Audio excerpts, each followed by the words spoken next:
بسم اللہ الرحمن الرحیم۔ ماوراء النہر کا علاقہ جسے آج ہم ترکستان کا نام دیتے ہیں اور جو مشرق میں منگولیا اور شمالی چین کی پہاڑیوں سے مغرب میں بحر قزوین اور شمال میں سیریا کے میدانی علاقوں سے جنوب میں برصغیر اور فارس تک پھیلا ہوا ہے۔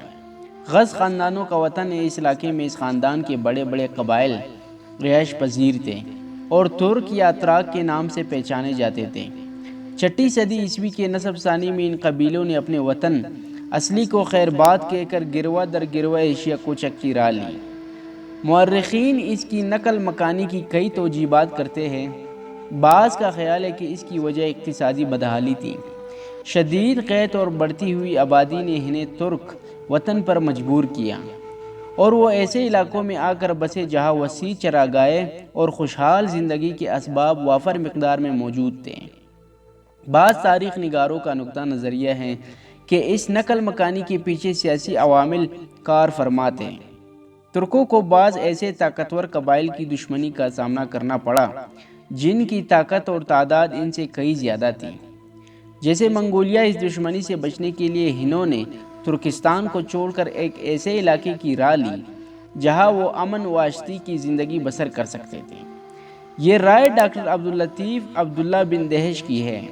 لہٰذا منگولیوں کی دشمنی سے بچنے کے لیے ان قبیلوں نے مغرب کی راہ لی اور دریائے جیجو کے قریبی علاقوں میں بس گئے، جہاں سے بعد میں وقتاً فوقتاً تبرستان اور جرجان آئے اور یہاں بودوباش اختیار کر لی۔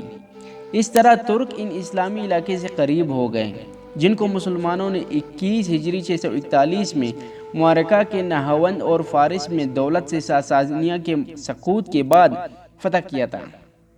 اسلامی دنیا کے ساتھ ترکوں کا اتصال 22 ہجری 652 کو اسلامی فوجوں نے باب کے علاقوں کی طرف پیش قدمی کی تاکہ ان علاقوں کو فتح کریں۔ یہ وہ علاقے تھے جن میں ترک سکونت پذیر تھے۔ اسلامی سپہ کے سپہ سالار عبد الرحمن بن ربیعہ رضی اللہ تعالیٰ عنہ نے ترکوں کے سردار شیر براز سے ملاقات کی۔ شیر براز نے عبد الرحمن رضی اللہ عنہ سے صلح کی درخواست کی اور اس بات کا اظہار کیا کہ وہ ارمن پر حملہ کرنے کے لیے اسلامی لشکر میں شریک ہونے کے لیے تیار ہے۔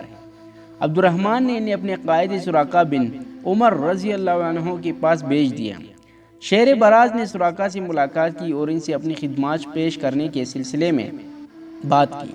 سراقہ نے ان کی پیشکش کو قبول کر لیا اور اس بارے میں ایک عریضہ حضرت عمر بن خطاب رضی اللہ عنہ کے نام تحریر کیا اور انہیں اس بارے میں اطلاع دی۔ حضرت عمر فاروق رضی اللہ عنہ نے بھی سراقہ کی رائے سے اتفاق کیا اور اس کے بعد مسلمانوں اور ترکوں میں باقاعدہ معاہدہ طے پا گیا۔ یوں مسلمانوں اور ترکوں میں کسی قسم کی جنگ نہ ہوئی بلکہ یہ دونوں لشکر ارمن پر حملہ آور ہوئے اور وہاں اسلام کی اشاعت ہوئی۔ اس کے بعد اسلامی لشکر فارس کے شمالی مشرق علاقوں کی طرف بڑھے تاکہ مسلمان لشکروں کے ہاتھوں دولت ساسانی کے سقوط کے بعد ان علاقوں میں الہی دعوت کی ترویج ہو سکے۔ یہ وہ علاقے تھے جو شمال کی طرف اسلامی سپہ کے راستے میں سب سے بڑی رکاوٹ تھے۔ جب صلح کے معاہدے کی بدولت یہ مشکلات ختم ہوئی تو ان علاقوں اور ملکوں تک پہنچنے کی راہ ہموار ہو گئی اور ترکوں اور مسلمانوں کے درمیان رابط و ضابط ہو گیا۔ ترک اسلامی تعلیمات سے بہت متاثر ہوئے اور اسلام قبول کر کے اسلام کی اشاعت اور غلبہ دین کے لیے مجاہدین کی صفوں میں شامل ہو گئے۔ خلیفہ راشد حضرت عثمان غنی رضی اللہ عنہ کے عہد خلافت میں تبرستان کا پورا علاقہ فتح ہوا۔ 31 ہجری کو اسلامی لشکر دریا جیجو سے پار تر اور ماوراء النہر کے علاقے میں پڑاؤ گیا۔ اس علاقے کے ترک جوک در جوک اسلام میں داخل ہوئے اور اسلام کا دفاع کرنے کے اور خدائی پیغام کو پوری دنیا میں پھیلانے کے لیے جہاد کی سرگرمیوں میں شریک ہو گئے۔ اس کے بعد بھی اسلامی لشکر کی پیش قدمی جاری رہی۔ حضرت امیر معاویہ رضی اللہ عنہ کے دور میں بخارا فتح ہوا۔ کامیابی و کامرانی کا یہ سلسلہ آگے بڑھا اور سمرقند بھی اسلامی قلم رو میں شامل ہوا، حتیٰ کہ اسلامی سلطنت کی سرحدیں وسیع سے وسیع تر ہوتی گئی اور ایک وقت وہ بھی آیا کہ ماوراء النہر کے تمام علاقے اسلامی سلطنت کا حصہ بن گئے اور ان میں بسنے والے ترک قبائل نے خالص اسلامی تہذیب و تمدن کو اختیار کیا۔ عباسی خلفائے اور امراء کے درباروں میں ترکوں کا اثر نفوذ بڑھنا شروع ہوا، ہر شعبے میں ترکوں کی ایک معتبر تعداد دیکھی جانے لگی۔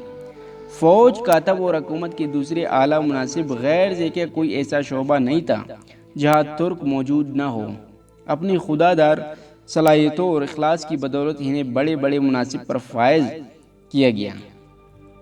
جب معتصم تخت خلافت پر مطمئن ہوا تو ترکی کی اثر نفوذ کے سامنے اعلیٰ مناصب کے سب دروازے کھل گئے۔ بڑے بڑے منصب ترکوں کے سپرد ہوئے۔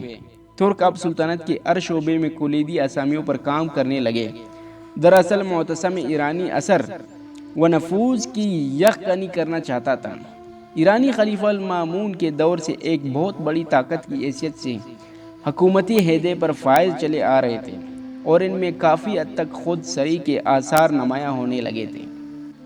معتصم کے اس اقدام نے لوگوں کو کافی حد تک مشتعل کر دیا۔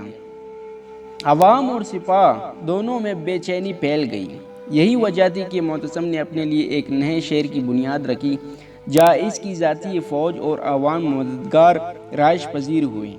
یہ نیا شہر سامرو کے نام سے موسوم کیا جاتا تھا اور بغداد سے 125 کلومیٹر دور تھا۔ یوں تاریخ اسلام کے اہم ترین دور میں ترکوں کو سلطنت میں خاصی اہمیت حاصل ہو گئی، حتیٰ کہ وہ وقت بھی آیا کہ ترکوں نے ایک بہت بڑی اسلامی سلطنت کی بنیاد رکھی۔ اس سلطنت کا دولت عباسیہ کے خلفاء کے ساتھ مضبوط تعلق تھا۔ یہ سلطنت تاریخ میں سلجوقی سلطنت کے نام سے پہچانی جاتی تھی۔ عثمانیوں کا تعلق ایک ترکمانی قبیلے سے ہے جو 7ویں صدی ہجری بمطابق 13ویں صدی عیسوی کو کردستان میں آباد تھا اور چرواہا پیشہ کرتا تھا۔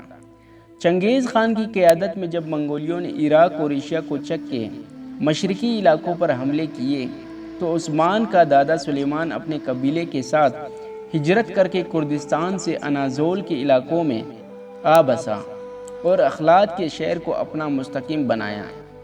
یہ 617-1220 کی بات ہے۔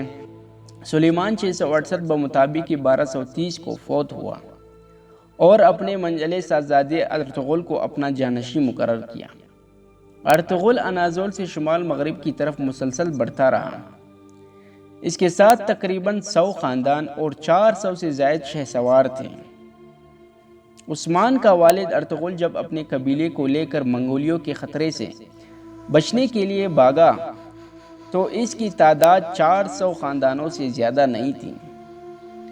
راستے میں ایک مقام پر اچانک شور و غور بلند ہوا۔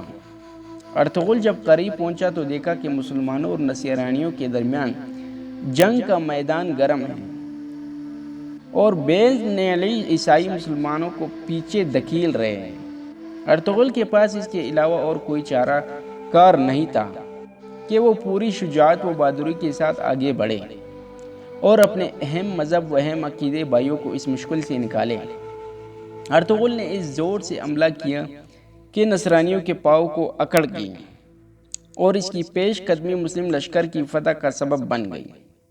جب معرکہ کا راز ختم ہوا تو سلجوقی اسلامی لشکر کے سپہ سالار نے ارطغرل اور اس کے دستے کی بروقت پیش قدمی کی تحسین کی۔ انہیں رومی سرحدوں کے پڑوس میں اناضول کی مغربی سرحدوں میں ایک جاگیر عطا کی اور اس طرح انہیں موقع دیا کہ وہ رومی علاقوں کی طرف پیش قدمی جاری رکھتے ہوئے سلجوقی سلطنت کی توسیع کا موجب بنے۔ سلجوقیوں کو ارطغرل اور اس کے قبیلہ کی صورت میں ایک طاقتور حلیف مل گیا جس نے رومیوں کے خلاف جہاد میں ان کا پورا ساتھ دیا۔ اس ابھرتی ہوئی سلطنت اور سلجوقی کے روم کے درمیان ایک گہرا تعلق پیدا ہو گیا جس کا سبب رومی تھے جو ان کے مشترکہ دشمن تھے اور عقیدہ و مذہب میں دونوں کے مخالف تھے۔ ارطغرل جب تک زندہ رہا محبت کا یہ تعلق باقی رہا، حتیٰ کہ جب 699 سے 1299 میں اس کا وصال ہوا تو اس نے اپنے بیٹے عثمان کو اپنا نائب مقرر کیا اور عثمان اراضی روم کی طرف پیش قدمی کر کے سلجوقی سلطنت کی توسیع کی سابقہ پالیسی پر قائم رہا۔ ناظرین، چینل کو سبسکرائب کرنا مت بھولیے گا۔